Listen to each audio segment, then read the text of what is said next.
Hello guys, 42 video. Kami ay nag-change oil. Medyo matigas yung tigas ng drain plug dito guys. Dito, niluwagan na nga namin yung drain plug para makita kung gaano nakalapot yung oil. So makikita nyo naman guys na para na siyang sabaw ng pusit na inabot ng 3 buwan. Then, tinanggal na namin dito guys yung dalawang oil filter.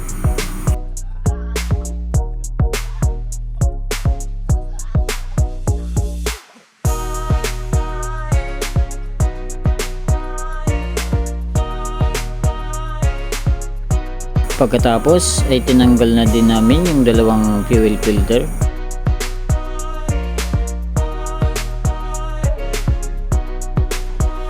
Then sunod naman yung water separator.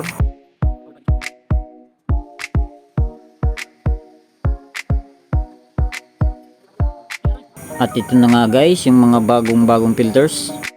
So dito guys na ikabit na pala namin lahat ng mga filters.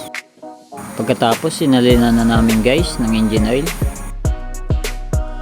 Pagkatapos nga namin masalinan ng engine oil, ipina-start na namin yung truck.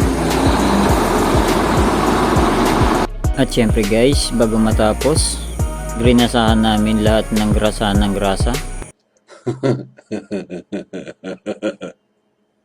So makikita nyo naman guys na nilagyan namin lahat ng lagayan ng lalagyan ng grasa.